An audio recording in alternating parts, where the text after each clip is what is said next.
নিহান, অ নিহান, এইফালে আছোন, চাহিয়া, তোৰ মা আহিছে, চাহিছো না। কি? মোৰ মা আহিছে? তুমি সঁচাকে কৈছানে আইতা? সঁচাকে মোৰ মা আহিছে নে?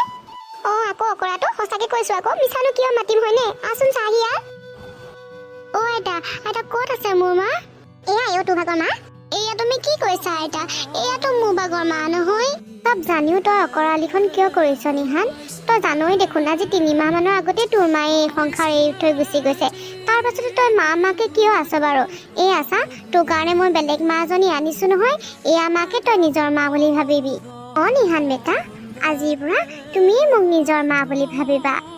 নহ'ব নহ'ব নহ'ব দেউতা, মই কৈছো নহয়, মোক এনেকুৱা মা নালাগে, মোক নিজৰ মাক লাগে। তুমি মোৰ নিজৰ মাক আনি দিয়া, মোৰ মাক আনি দিয়া। চাহ শুনটো, মানুহৰ যেতিয়া এবাৰ মৃত্যু হয় তাৰপিছত আকৌ ঘূৰি আহিব নোৱাৰে নহয়। সেই গতিকে কৈছো, এয়াই তোৰ ভাগৰ মা, তই এওঁকে নিজৰ মা বুলি ভাবিবি। নহ'ব, মই কেতিয়াও মানি নলওঁ। চোৱা বোৱাৰী, তুমি এই ল'ৰাটোৰ কথাত মন বেয়া নকৰিবা। এই 2-3 মাহৰ আগত নিজৰ মাকক হেৰুৱাইছে যে, সেইকাৰণে তেনেকুৱা ব্যৱহাৰ কৰিছে। লাহে লাহে চব ঠিক হৈ যাব। তুমি তাৰ কথাত অকণো দুখ নকৰিবা দেই। মই অকণো বেয়া পোৱা নাই মা, চাবচোন লাহে লাহে চব ঠিক হৈ যাব। মই সকলো ঠিক কৰি দিম নহয়। মোৰ তোমাৰ ওপৰত সম্পূৰ্ণ বিশ্বাস আছে ছায়া। সঁচা কথা ক'বলৈ গ'লে মোৰো এতিয়াই বিয়া কৰোৱা মন নাছিলে, কিন্তু এই মাৰ কাৰণে মই বিয়া কৰাবলগীয়া হ'ল। মায়ে মোক এনেকুৱা কিছুমান কথা ক'লে, যাৰ কাৰণে মই তোমাক বিয়া কৰাবলগীয়া হ'ল। হ'ব দিয়া, তুমি সকলোখিনি চম্ভালি ল'বা কিন্তু এতিয়া। কিয় নক'ম বাৰু বোৱাৰী, তুমিয়ে কোৱা। চোৱাচোন, এই ল'ৰাটোৰ কাৰণেতো এজনী মাকৰ প্ৰয়োজন। ইমান দিন অকল কান্দি কাটিয়ে পাৰ কৰাইছে। সেইকাৰণে মই ইয়াক ক'লোঁ যে আকৌ তই বিয়াখন পাত, এই ল'ৰাটোক মাকৰ অভাৱটো পূৰণ কৰিবলৈ দে। সেইকাৰণেহে ক'লোঁ। মই সকলো বুজি পাইছোঁ মা, হ'ব দিয়ক, চিন্তা নকৰিব। মই কৈছোঁ নহয় চব মই ঠিক কৰি দিম বুলি। চাবচোন এদিন চব ঠিক হৈ যাব। তোমাক বহুত বহুত ধন্যবাদ ছায়া। তোমাক মই এটা কথা কোৱাই নাছিলোঁ নহয়, মই আজিয়ে চাকৰিলৈ যাব লাগিব। মানে বিয়াৰ কাৰণে মই যিকেইটা ছুটি লৈছিলোঁ সেইকেইটা শেষ হ'ল। কাইলৈৰ পৰা আকৌ জইনিং ডেট আছে। সেইকাৰণে মই আজিয়ে যাব লাগিব মোৰ ডিউটিলৈ। তই যা শুনটো, তই নিশ্চিন্ত মানে কামত যোগদান কৰগে। তই বাৰীৰ কথা কোনো চিন্তা নকৰিবি, মই তাইক সকলো বুজাই কৰি ল'ম। হ'ব দিয়ক, আপোনাৰ ছুটি শেষ হ'ল যেতিয়া উপায়তো নাই। মই অকণো মনত বেয়া নাপাওঁ। আপুনি যাওক, নিশ্চিন্ত মনে যাওক। ছায়া, মোৰ কাপোৰ কানিবোৰ পেকিং কৰি দি আহিছোঁ নহয়। নিহান, মই তোমাৰ ৰুমলৈ সোমাইছোঁ দেই। যি কৰা কৰি থাকা, মোক একো নুসুধিবা। নিহান বেটা, তুমি আৰু কিমান কান্দি থাকিবা কোৱাচোন? একো এটা খোৱাও নাই। চোৱা, এয়া মই তোমাৰ কাৰণে পাস্তা বনাই আনিছোঁ, অকণমান খাই চোৱাচোন কেনেকুৱা হৈছে মোক কোৱা। নাই, মই একো নাখাওঁ, মোৰ একো খাবলৈ মন যোৱা নাই। মোক মোৰ মাহে লাগে। চোৱা নিহান বেটা, তুমি যদি এনেকৈ মন মাৰি থাকা, কান্দি থাকা, তেতিয়াহ'লে তোমাৰ মা আত্মাই শান্তি নাপাব নহয়, খুব কষ্ট পাব তেওঁ। আৰু কি জানা, তোমাৰ মায়ে সেই আকাশত তৰা হৈ তোমাক চাই আছে, সদায় দেখি আছে। যদি তোমাক এনেকৈ কান্দি কাটি নোখোৱা নোবোৱাকৈ থকা দেখে, তোমাৰ মায়ে জানো ভাল পাব? সেইকাৰণে কৈছোঁ, অকণমান খাই লোৱা। আৰু শুনা, তুমিয়ে মোক আজিৰ পৰা মা বুলি ভাবা, ময়েই তোমাৰ মা। তুমি সঁচাকৈ কৈছানে? সঁচাকৈ মোৰ মায়ে আকাশৰ তৰা হৈ মোক চাই আছে নেকি বাৰু? আকৌ মোৰ শুনটো, তোমাক তোমাৰ মায়ে সেই আকাশৰ তৰা হৈ চাই আছে। সেইকাৰণে কৈছোঁ, মন বেয়া কৰি নাথাকিবা, হাঁহি ফূৰ্তিৰে থাকিবা আকৌ। বোৱাৰী, এইফালে আহিবাচোন, মোৰ তোমাৰ লগত অলপমান জৰুৰী কথা আছিলে। গৈছোঁ মা। নিহান বেটা, তুমি কিন্তু এই পাস্তাখিনি খাই শেষ কৰিব লাগিব দেই। আৰু অলপ দেৰি ৰ'বা, মই আইতাই মাতিছে, কেলে মাতিছে গৈ আহোঁ হা। মা, কিয় মাতিছিলে মোক? চাওঁ এইফালে আহাচোন, তোমাৰ লগত মোৰ দুটামান জৰুৰী কথা আছে। কি জৰুৰী কথা আছিলে মা, কওকচোন।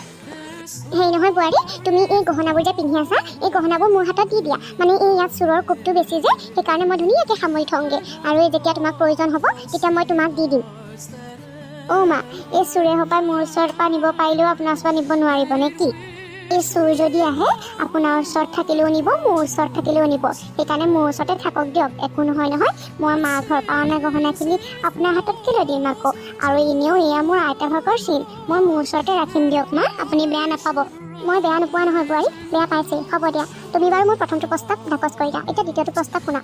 তুমি এতিয়াই দেউতাক ফোন কৰি মোৰ হাতত টকা জমা দিবলৈ কোৱা। বিয়াৰ আগতে মই তোমাৰ দেউতাৰ লগত প্ৰস্তাৱ ৰাখিছিলোঁ যে বিয়াৰ পাছত তোমাৰ দেউতাই মোক 5 লাখ টকা দিব লাগিব। আৰু তোমাৰ দেউতা মান্তিও হৈছিলে, কিন্তু ক'ব নোৱাৰো কিয় এতিয়া তোমাৰ দেউতাই মোৰ হাতত পইচাও জমা দিয়া নাই আৰু মোৰ ভাগত ফোনো ৰিচিভ কৰা নাই। গতিকে তুমিয়ে ফোন কৰি মোৰ হাতত টকা জমা দিবলৈ কোৱা, নহ'লে কিন্তু কথা বেয়া হ'ব। তাৰমানে আপুনি মোৰ দেউতাক যৌতুক দাবী কৰিছিলে। আৰু যদি দেউতাই নিদিওঁ বুলি কয়, তেতিয়া আপুনি কি কৰিব পাৰিব? একো কৰিব নোৱাৰে। হয়, আপুনি ঠিকেই শুনিছে। মই মোৰ দেউতাক ইতিমধ্যে মানা কৰি দিছোঁ। আপোনাৰ হাতত 5 লাখ টকা কি 1 টকাও যাতে নিদিয়ে। আপুনি যি 5 লাখ টকা পোৱা সপোন দেখি আছে নহয়, সেই সপোন বাদ দিয়ক, কাৰণ আপোনাৰ হাতত 5 লাখ টকা কি 1 টকাও নপৰেহি। তয়ো দেখোন সেই ইজনী বোৱাৰী লিখা কৈছ। চা তোক মই ভালে ভালে কৈছোঁ মই যি কৈছোঁ তাকে তই কৰ নহ'লে কিন্তু কথা বিষম হ'ব পাছত কিন্তু তই মোক দুখী লাভ নহ'ব দেই যি কৈছোঁ তাকে যদি নকৰ পাছত কিন্তু বহুত বেয়াকৈ পস্তাবি তই কি বহুত বেয়াকৈ পস্তাম মই কি কৰিব পাৰিব আপুনি মোক মই যদি আপুনি কোৱা কথাবোৰ নামানো আপুনি তেতিয়াহ'লে কি ব্যৱস্থা ল'ব কি কৰিব পাৰিব একো কৰিব নোৱাৰে তই কিন্তু বহুত বেছি ওপৰলৈ গৈছ দেই হা তই মোক চিনি পোৱা নাই বুজি পোৱা নাই মই কেনেকুৱা হা ইজনী বোৱাৰী লেখাকে তোকো কিন্তু মই মাৰি পেলাম কৈ দিছোঁ হ'লে বেছি মোক খং উঠাই নল'বি অঁ তই ঠিকেই শুনিছ মোৰ ইজনী বোৱাৰীও সেই মোৰ কথা মান্তি হোৱা নাছিলে কোনো পধ্যেই তাই সেই বাপেকৰ পৰা 5 লাখ টকা মোক আনি দিব পৰা নাছিলে সেইকাৰণে তাইক মই মাৰি পেলালোঁ আৰু তয়ো যদি নামানো নহয় তোকো সেইজনী লিখাকৈ মই মাৰি পেলাম কৈ দিছোঁ হ'লে সেইকাৰণে ভালে ভালে মই যি কৈছোঁ তাকে কৰ নহ'লে কিন্তু তোৰ মৃত্যু তোৰ চকুৰ আগতে হ'ব কিন্তু অ' মা মই আপোনাক হাতযোৰ কৰিছোঁ প্লিজ মোক তেনেকুৱা নকৰিব আপুনি যি কয় যেনেকৈ কয় মই তেনেকৈ কৰিম মই মোৰ দেউতাৰ পৰা 5 লাখ টকা কি 10 লাখ টকা আনি দিম কিন্তু আপুনি মোক মাৰি নেপেলাব মোক তেনেকুৱা নকৰিব ইজনী বোৱাৰী লিখাকে মোৰ মৰিবলৈ মন নাই মা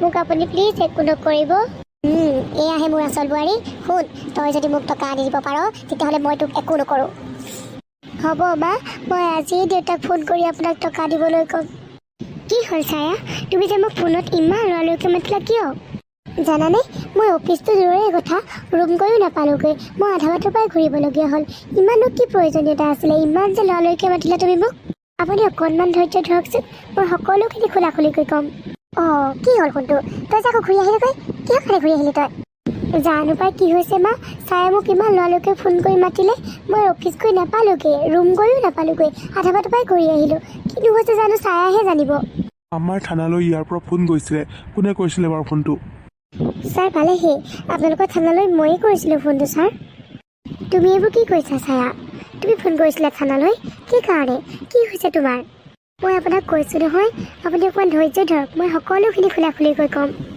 ছাৰ আজিৰ পৰা প্ৰায় 3 মাহমানৰ আগতে এইখন ঘৰৰ এগৰাকী বোৱাৰীৰ পানীত পৰি মৃত্যু হৈছিল সেই কেছটো আপোনালোকে কি কৰিলে বাৰু সেই কেছটোৰ তদন্ত দেখোন ইতিমধ্যে শেষ হৈছে আৰু মানুহগৰাকীৰ মৃত্যু এক্সিডেণ্টেলি হৈছিলে আৰু সেই কথা তেখেতৰ শাহুৱেকে নিজ চকুৰে দেখিছিলে যে তেখেতে ভৰি পিছল খাই পানীত পৰিছিলে আপুনি আকৌ সেই কেছটোৰ কথা কিয় সুধিছে আৰু সেই কেছটোৰ কথা সুধিবলৈকে আপুনি আমাক ইয়ালৈ ফোন কৰি মাতিলে মোক ক্ষমা কৰিব ছাৰ মই আকৌ সেই কেছটোৰ কথা উলিয়াইছোঁ মই অকল সেই কেছটোৰ কথা সুধিবলৈকে আপোনালোকক ফোন কৰা নাছিলোঁ আচলতে সেইটো এটা পৰিকল্পিত হত্যাকাণ্ড আছিলে কোনো ধৰণৰ এক্সিডেণ্ট নাছিলে এইবোৰ তুমি কি কৈছা ছায়া অঁ মই সঁচা কথাই কৈছোঁ আৰু সেই হত্যাকাণ্ড অন্য কোনো নহয় আপোনাৰ মায়ে কৰিছিলে এয়া তুমি কি কৈছা বোৱাৰী তুমি মোক কি কাৰণে ইমান বেয়াকৈ ফচাব বিচাৰিছা অ' শুনটো মই কোনো ধৰণৰ হত্যা কৰা নাই অ' ছাৰ মই মোৰ বোৱাৰীক মৰা নাই এই মোক ফচাব বিচাৰিছে সম্পূৰ্ণ মিছা কথা কৈছে ছাৰ মই একেবাৰে মিছা কথা কোৱা নাই ছাৰ ইয়াত চব সকলোখিনি প্ৰমাণ আছে